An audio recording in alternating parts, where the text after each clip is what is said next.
Olha o nariz, olha o nariz da avó.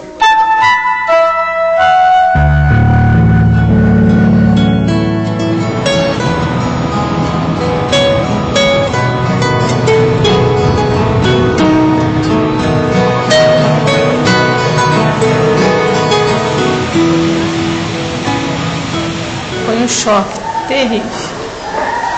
Foi muito terrível. Mas depois, faleceu. Se Deus mandou ela para mim depois de tanto tempo, eu achava que eu nem ia ter filho mais, né? Uma choradeira só, porque na hora do parto o médico já falou. Eu não acreditei, o pai não acreditou, a mãe também não acreditou. E quando ela nasceu, eu notava assim que ela era muito pequenininha, sempre foi pequenininha. Ela está com 8 anos e é sempre miudinha assim. Ela cabia num travesseiro. Quando a Bel nasceu, eu não tinha feito exame para saber se a criança teria ou não algum problema. Vou ser sincera, não era uma criança bonita. E ele falou assim, ela é muito linda. Eu falei, não é, Zé, ela é diferente dos outros filhos. Ele falou, não é diferente. Né? Eu falei, ela é diferente. Nunca tivemos um caso desse na família. Então a gente não esperava aquilo, né? Aquilo para nós foi um choque muito grande. O pai chorou demais. A mãe fez promessa de tudo quanto era jeito. No dia de saída, o médico pediatra do hospital veio e falou conosco que a minha criança era uma criança especial. Inclusive, ele usou um termo assim que me chocou, que ela era mongol. Esse foi o termo. Então, aí me chocou, porque eu não conhecia esse termo novo da síndrome de Down. Ela nasceu, foi direto para a UTI, porque nasceu de parto prematuro. E houve uma suspeita e conversaram com meu marido, de que ela teria um problema de coração, problema cardíaco, e que ela seria portadora da síndrome de Down. E aí, antes dele chegar no quarto, eu falei com a enfermeira, você pode chamar a pediatra? Eu quero falar com a pediatra. Ela falou, você quer falar com ela? Eu falei, quero.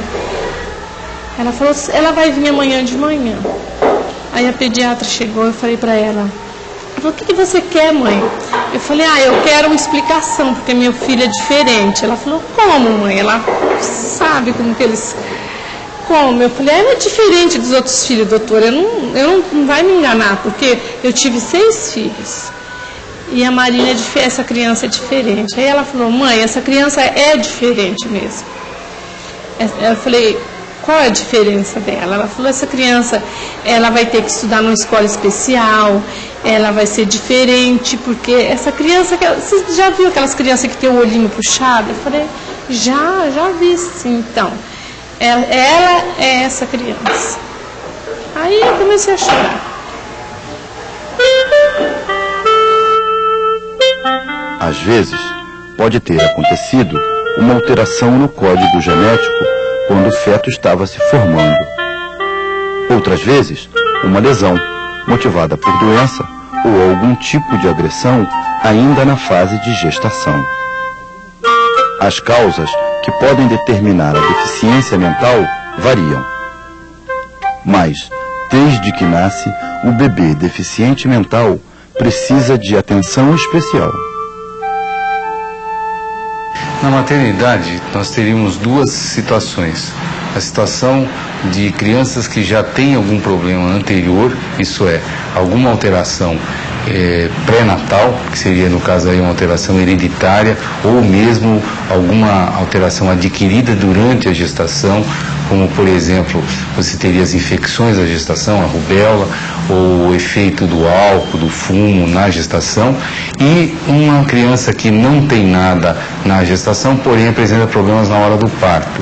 Então, um parto demorado, um parto difícil, a criança nasce com alguma dificuldade respiratória e aí ela vai precisar de cuidados especiais e isto pode vir a determinar no futuro uma deficiência na criança.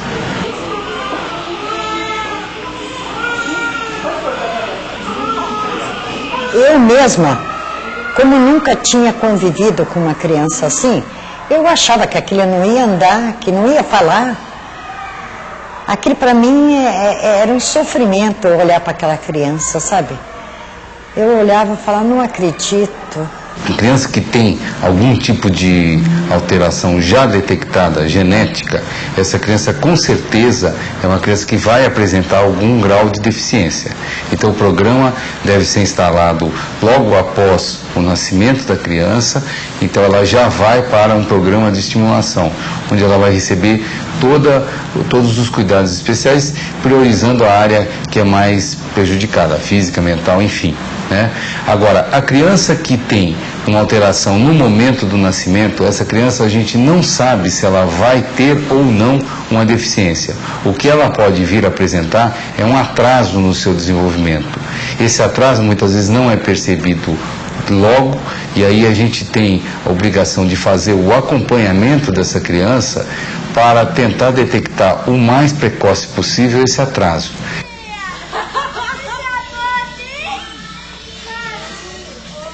A minha sensação é que o mundo caiu sobre a gente, né?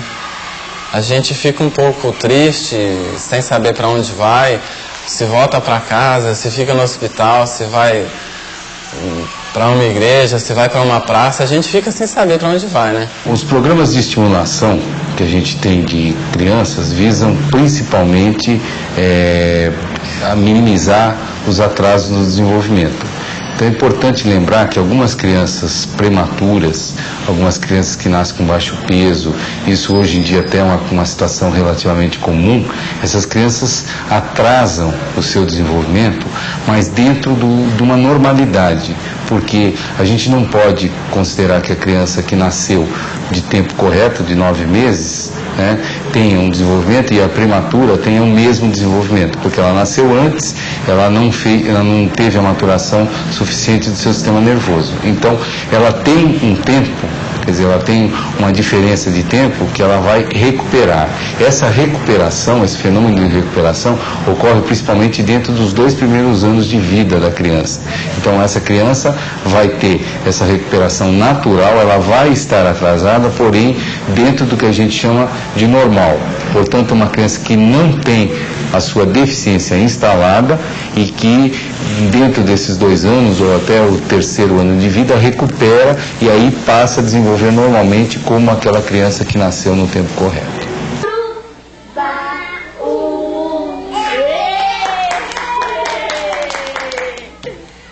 Para mim foi uma coisa mais fácil, porque eu já conhecia crianças com a síndrome de Down através do colégio onde estudava, da creche onde estudavam as minhas outras 2 filhas. Porque a gente faz de cada 6 meses para estar podendo demonstrar qual que é o nosso trabalho aqui, tá? E prestar atenção... Quanto antes um bebê deficiente mental ou com sintomas de atraso em seu desenvolvimento for estimulado, melhores chances ele terá de conquistar cada etapa de seu crescimento. O período anterior ao desmame, como se sabe, é crucial para qualquer criança.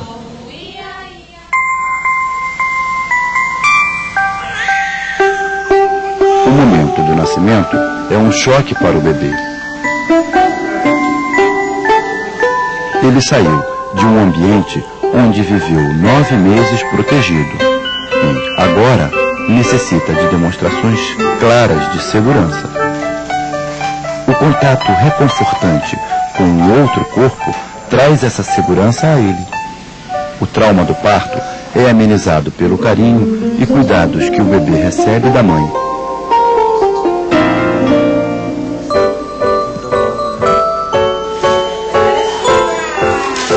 À medida que cresce, o bebê compreende que suas ações produzem certos resultados. Cada vez mais, ele busca a repetição daquelas sensações mais agradáveis que experimentou. É assim que todos nós começamos a aprender. Para a maioria das crianças, esse processo é natural. Fui trabalhando, né? Eu falei, eu quero saber como que eu vou fazer com essa criança, né? Porque eu não sabia nada disso. Porque enquanto está lá na vida dos outros, eu não procuro mesmo. Tinha muito o que fazer. Então eu só olhava, ai que judiação, é isso que eu enxergava com esse olho, né? Que dó, aquela criança diferente. Mas depois que eu tive a minha, eu falei, não, agora eu quero trabalhar para ver, mesmo que ela tenha síndrome de Down, mas eu quero que ela aprenda. Porque a doutora falou, ela é diferente, mas ela vai aprender. Eu briguei com o médico, né? Porque eu falei, como que o senhor deixa, né, vir ao mundo uma criança assim, né? A mãe até ficou sentida comigo, porque disse, mas é um ser, né? Ela ficou sentida comigo, mas eu achava que não podia vir uma criança desse jeito. Mas...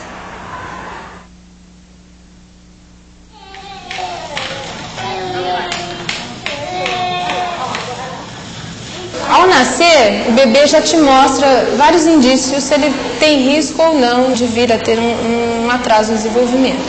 As crianças estavam chegando para estimulação precoce, intervenção precoce, com uma idade acima de 2 anos. E para a gente isso já é considerado muito tarde, porque no primeiro ano o cérebro, o sistema nervoso, ele tem um desenvolvimento muito grande. Então, a gente queria que essas crianças chegassem antes do primeiro ano, né? Então, a gente fez todo um trabalho de sensibilização, desde pediatras, creches, do que era o bebê de risco, né? E quando encaminhados. Era au, au, au pra cá, era au, au, au pra lá, era au, au, au pra todo lado. A criança deficiente deve ser estimulada de maneira consciente. Ela precisa do apoio sistemático não só da família, como das pessoas que com ela se relacionam. E de apoio de especialistas e profissionais que possam ensinar técnicas de estimulação. Então, que a gente trabalha bastante, a criança quanto mais sem roupa, melhor. Então tá sem a calcinha, sem a meia, quando tá bem calor, poder tá deixando sem blusa ou uma camisetinha bem fininha, tá bom? E você tá aproveitando e brincando bastante com ela, usando estímulo auditivo, né, pra chamar a atenção. Isso! Tá vendo como ela responde bem? Virando pro lado e aproveitando as próprias reações da Kelly, tá? Lá, isso, dela pegar no pé, o balançar o corpo, tá? Ela tá descobrindo as partes do corpo, conhecendo a mão, conhecendo o pé. E tudo que você for fazer com ela, sempre conversando bastante, tá? Ela tá reconhecendo o rosto, você vê como ela me observa, né? Então você usa o seu rosto como estímulo. Olha lá, ó, ela segue aqui. Oi, Kênia, a sua voz como estímulo. Ai, menina. Essa posição, a posição de barriga para baixo, é muito importante. Então é preciso que você deixe ela um pouquinho de barriga para baixo, tá vendo? No comecinho, o que acontece? A criança, a tendência é ficar com o narizinho apoiado. Então o que a gente usa? Esse rolinho aqui, ó, que você faz com a toalha, para ela estar colocando os braços nessa posição para ter o controle de cabeça. Mas sim de instrumentalizar a mãe para ela acompanhar o desenvolvimento, conhecer o desenvolvimento do seu filho, saber fazer uma leitura de quando esse desenvolvimento não vai bem e conhecer alguns recursos que no dia a dia, dentro da casa dela, ela pode estar utilizando para estar intervindo com esse bebê, né? Por isso, o maior trabalho nosso aqui é com a mãe, é torná-la assim, um agente estimulador, né, do bebê e Nós somos só assim mediadores dessa estimulação, né? Nós não estimulamos diretamente. Observando, então, percebendo e acompanhando onde está o estímulo, né? Então, localizou aqui, vim para esse lado. Oi, Tiana. Tá? Então, a gente faz assim. E a gente trabalha com as crianças na faixa etária de 0 a 3 anos de idade. Nós conseguimos desmembrar para a parte de prevenção. E que nós elaboramos um projeto que é o PEP, né? Esse projeto de prevenção, que nós iniciamos o atendimento no PAN, é um posto de atendimento médico, e a gente faz a triagem das crianças. Então toda a avaliação é feita lá. Pela equipe, né? Nós vamos em 3 profissionais, uma fisioterapeuta, uma fono, uma TO, e nós avaliamos a criança, e lá nós colhemos a história com a mãe no primeiro dia, e lá a gente monta grupos de orientação com mães. Então, as crianças que a gente percebe que tem um atraso no desenvolvimento motor, elas ficam lá no PAN. E as crianças que a gente detecta já alguma alteração, ou na história a mãe já conta um problema de parto, ou um problema na gestação, e a gente detecta já uma alteração na criança, a gente encaminha aqui para o grupo de orientação do CF, do Centro de Educação Especial. O cérebro tem um crescimento grande dentro do primeiro ano de vida, até o terceiro ano ele começa um processo de maturação, se prolonga até o 5º ano. Então, nesse processo de maturação, o que pode ocorrer é que um neurônio que foi lesado seja substituído por um outro neurônio que esteja são.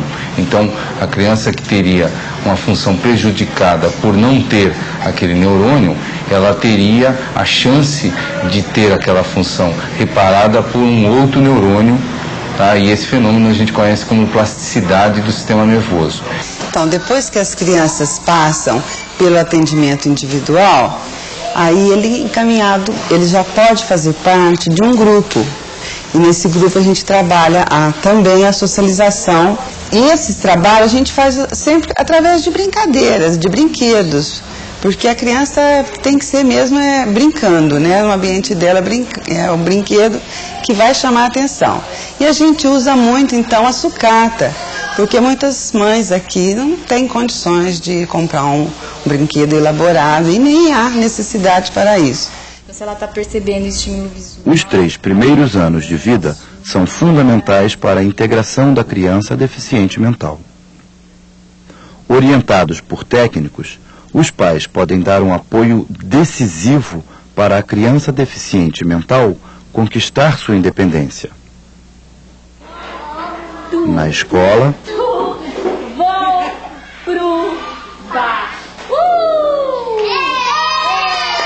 e depois, na sociedade.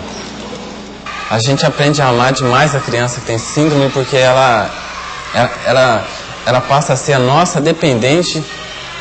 E a gente também passa a depender dela, porque a gente passa a amar tanto, porque é um amor tão mútuo, né? Simples. Porque ele fez também outros tratamentos quando era pequenininho para desenvolver, né? E hoje ele pode se dizer que é uma criança normal.